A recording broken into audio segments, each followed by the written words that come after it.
What is up, guys? Thank you for tuning in to this video. This is going to be part 2 of the diesel swap on this Dodge Raider.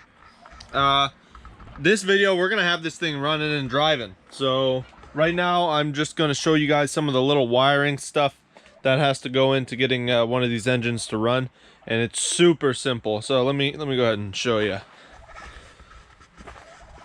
On the engine, on the injection pump here, this solenoid is the fuel cutoff solenoid. That's all you need to make it run. The fuel cutoff and the glow plug circuit, which is very easy also. So just this one white and black wire. Now, lucky for me, I have the whole harness from the Mighty Max right here, so I can pull the corresponding plug and make it look nice and clean. But to supply power to that thing, I'm going to use this wire right here. It's also a black and white wire. It went to the coil that was right here, and that's what I'm going to be using. Basically, I mean, all these other wires are useless, so I'm probably just going to tape them up and kind of get them out of the way. I'm going to take out the evap canister over there. I don't need that. I drained all the fuel in the tank. I'm going to put a couple gallons of diesel in it and switch it around real good and drain it again. As for the glow plugs, I'm pretty sure I'm just going to have to supply power right here to this lug, and it transfers it through this bus bar here. And I'm pretty sure they get grounded to the head. Not 100%, but we will find out. I also have totally cleaned out the interior. Yeah, believe it or not, this is clean compared to how it was before. This is all super dirty. I just put water in there and scrubbed it down. I'm going to be using a bunch of that kill mat stuff all around here, just to make it nice and quiet. If you guys follow my Instagram, you would have already seen all this. I'll put my Instagram in the bio. I made it a couple weeks ago right after I hit 1,000 subs. It's evans.auto on Instagram. So yeah, give me a follow and you guys will see all this stuff before I put it on YouTube. Here is the plug that I need to plug into the injection pump. It's 6 wires. And man, this thing is just covered in oil. So I'm gonna cut them with maybe, I don't know, 4 or 5 inches to spare on there, because I don't really need any of this stuff. These are terrible cutters.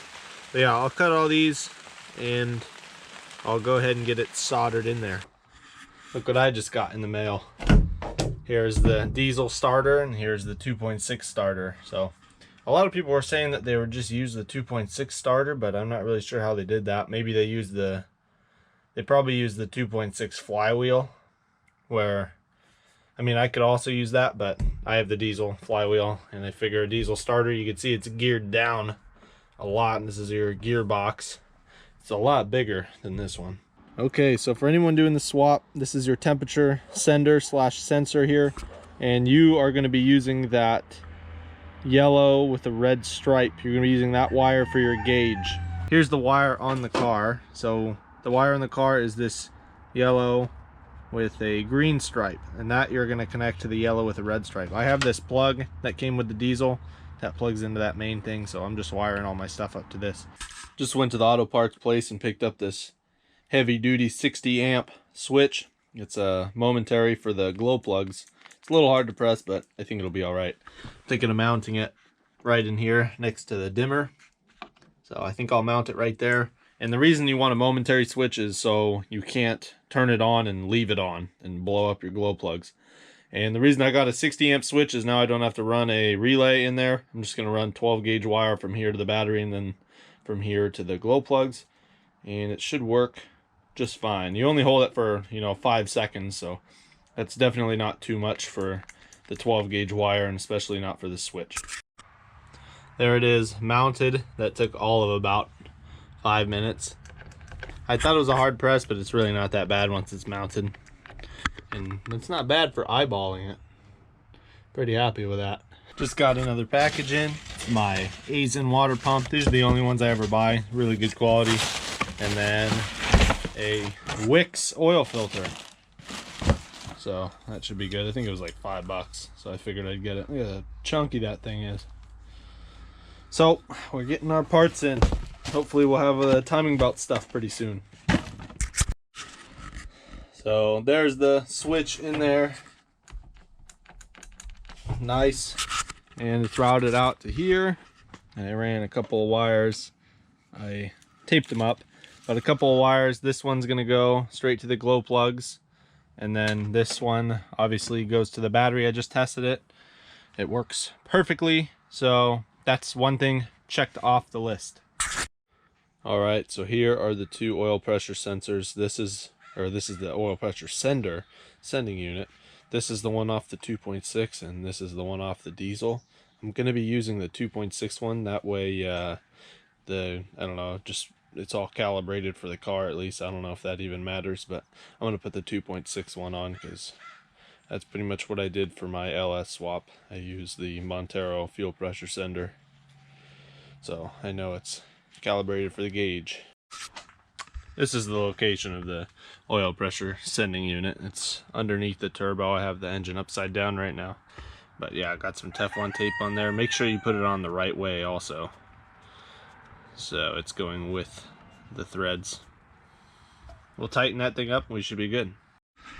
Okay, so there's a lesson to be learned here. I accidentally cracked this housing here, and it's made of aluminum. Either don't put Teflon tape on it, or don't tighten it down too hard. I don't know which one I did. I don't think I put too much Teflon tape, but I probably did tighten it too hard. And yeah, I heard a little ting, and it got easy to screw in. So I guess what I'm going to do now is I'm going to grind down in that crack there and fill it with JB Weld, and we'll see how that goes. Well, there we go. Covered in JB Weld. I think that is going to work. Hopefully. We'll wait a whole day for that thing to dry and we'll put it back in. Alright, so got that baby JB welded up. You can see it's the next day. It's very hard. So I'm gonna go ahead and put one wrap of Teflon tape on that pressure sender, and I'll send it, see what happens. I don't think that's gonna leak. I've had a JB weld like this on the head of my dirt bike, and it's been fine, so I think we'll be all right. I think we're gonna be putting this thing in the car today, which is pretty cool. It's about 1 o'clock. I have a few oil lines to tidy up, so I put this guy on today. Oil pressure sender. There's like another little oil line down here that goes to somewhere around here, and yeah, once I get this thing up on the tractor, then I'm going to sand the flywheel a little bit. It's got a little bit of surface rust on it, but I'm going to sand that down, put the clutch on it, and we'll just go ahead and drop it in. Alright, that is literally one wrap of Teflon tape. I might just hand thread it on here. I'm kind of scared.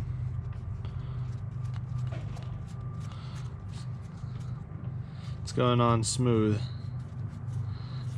One.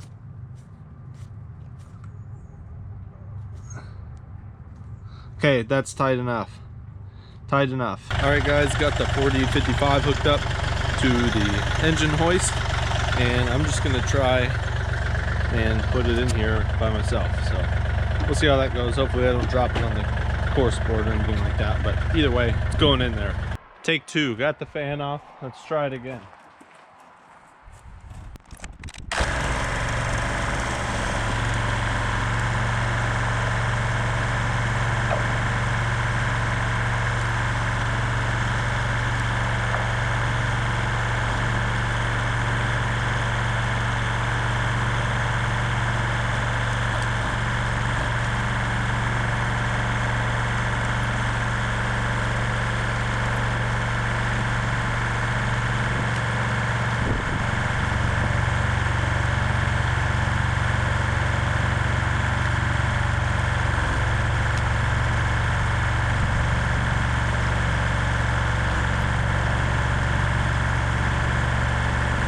Alright, that actually took way longer than I thought it would. It took a long time to get that, get the trans mated up to this, but I mean, normally it would just slide right in, but maybe this is a little bit old, hasn't been together in a while. That could be what it is. Or I had to take one of these motor mounts off, put it back on, do all sorts of stuff like that, but it's on there and it's in and it's bolted in. How cool that is. Little turbo diesel. Alright, so a couple more things to do. I got the starter in there, it's all hooked up, everything. It's basically just takes the stock starter wires, you know, positive and just a little exciter wire there. I gotta put a little eyelet on here to put it on the glow plugs. I'm still waiting for this injector line, so that I think is going to be holding me up the most. Got to hook up these heater core lines. Those are pretty easy. They go almost to the same exact spot. And oh, another one I got to do is extend these alternator wires. Should be pretty easy. I have the old harness, so I'm just going to pull out some of the white wire. I don't know if you guys can tell, that's white. I'm just going to pull out some of the white wire from the other harness and splice it or solder it and heat shrink it all nice in there. Same with the plug. Then I have this oil cooler. This actually came off of my Montero. I didn't use an oil cooler when I went to the V8 because they don't use them anyways. This is actually a pretty big oil cooler, so that should work perfect. It'll go right in here. I'll take the grill off, but it's going to go in here somewhere. I'll make a little adapter mount for it to mount it right behind the grill. That should work perfectly. And then I need to, man, I had the original hard lines that went to this, but man, I just can't find them. I probably threw one of them away. I have one, but the other one's missing. I don't know where it went. And yeah, I'll hook that up. And then this is my power steering, so I think I said I'm just gonna like try and make that work for now. It'll be all looking all stupid, but at least it'll be hooked up. And I don't know what else there is. I'll have to make an intake at some point. Maybe I'll just put a little filter on there for now and call that good. I'm not going to be doing any mud bogs with this, but who knows, maybe in the future I will be doing that. Got to do the throttle cable here. This is just kind of going to loop around like that. I don't really mind that at all. And I'll weld a bracket on here to hold this little slider thing, so I can slide it back and forth, and I'll somehow figure out a way to hook it up to there.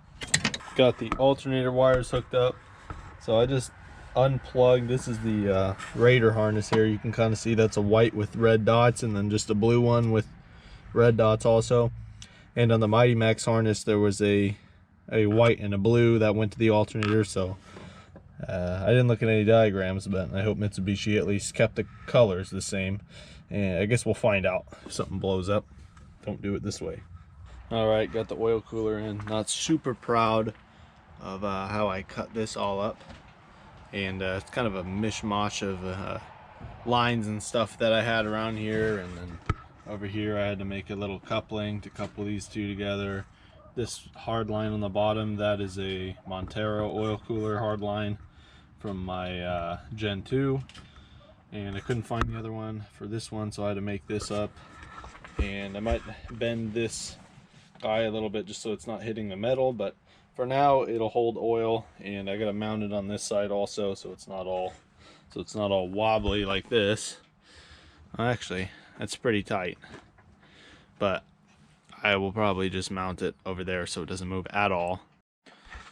Okay, got a couple other things done here. Put some wire loom on my glow plug circuit over there, and I hooked it up right to there. I got my power brake.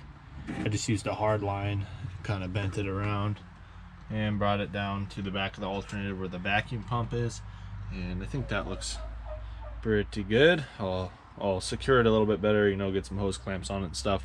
I flared the ends, but I don't really know if that's going to matter with vacuum, as long as I don't think it's pulling enough vacuum to do anything. Just got started working on the throttle cable. This is kind of what I got going on here. I just welded this piece of steel to the original mount here and drilled a hole in it. Comes across nice, and I have to make some sort of nub on there to catch it. But that should work, it's in line. Might have to do a little bit of grinding here so the cable doesn't touch the metal and wear it away. But overall, I think it looks all right. It's a stock cable, kind of does a few wraps around there, but it'll work fine. Okay, got the throttle cable on. It's all mounted up there. I went and grabbed a set of these at Napa. They're like $3, and it's kind of a variety pack, but I found the one that fit. And go ahead and hook that to the cable, and now my throttle pedal works. Don't mind this fray here. It's not gonna, I'll just cut that off, no big deal. Okay, so I have the fuel filter or the water separator hooked up over here. It's pretty easy. you have a fuel in and a fuel out, and this fuel out, this will go into the back side, this bigger one. So out of the filter into the pump here, and then out of the pump there, and back into your return line back there. Made this bracket, kind of jumps around. It's kind of a little hard to see, but it bolts up there to this line cable holder, whatever the heck that is, and then it bolts down there too. And then this bolts to it, and I have a brand new filter to put in there. I'll fill it with diesel and slap it in there, but right now I'm going to unhook these lines, and I'm going to get the air compressor and spray in these lines to get whatever fuel that's in there out of there back into the tank, and then I'll drain the tank again.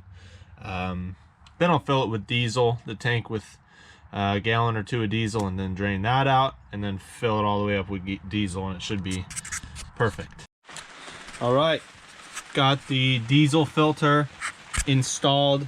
It's nice and strong there. I mean, it moves a little bit, but there's no load on that thing anyways. Got the fuel lines hooked up. Just got to hook this guy, hook that thing up to there, and we should be good to go. I also worked on this a little, painted that bracket, welded the nuts on the back of it, and then I got this little standoff welded on this side. This thing is super stable. I mean, it's not gonna go anywhere. It looks good in there. It's gonna do its job just fine. Finally got my injector line in here. There it is, number 2. Everything's hooked up. All I gotta do is put a gallon of diesel in the tank. I'm gonna shake it around and then drain that 1 gallon and then fill it up. Crank it over, bleed the fuel filter here. Crank it over again, and we'll bleed the injectors. Not really sure if you guys can hear it, but it's raining super hard and it's very windy, so I'm still gonna try and get this thing started. Right now I'm bleeding everything. I have a vacuum, like a vacuum pump that runs off the compressor. It's for bleeding brakes, but I sucked all the diesel from the return line off the pump and pulled diesel through the pump to prime it a little bit. Now I'm just gonna crank it over and kind of bleed the injectors here.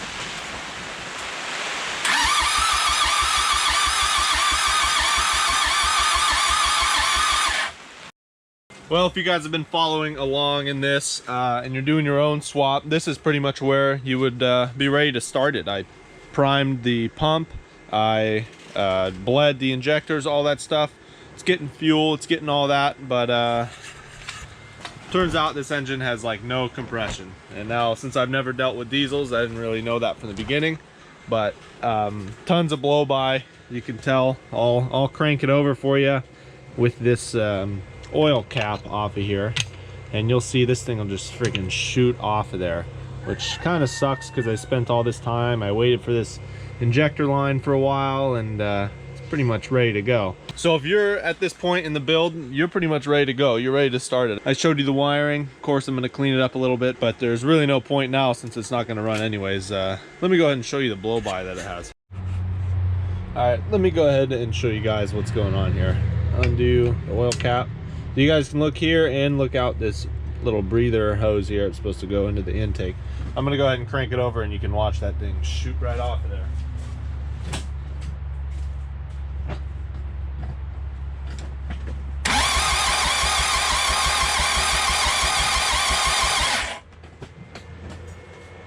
So that's kind of what I'm dealing with here. That shouldn't, look at all that smoke coming out of there. I don't know if you can see that, but well, kind of a crappy ending to this 2-part series. I think I'll try and get this thing running. Maybe I have to pull it out and put rings in it and pistons and all that stuff. So that might be in the future. But hopefully I was able to help some of you with the wiring and, you know, just the swap in general. Because like I said, at this point, if you had a good motor, it'd start right up and be ready to go. But not this one. So if this video was helpful for you guys, I'm happy, but not so happy about not having a running diesel. Not really sure what I'm going to do with this car, but we'll figure something out, and I'll see you guys in the next one.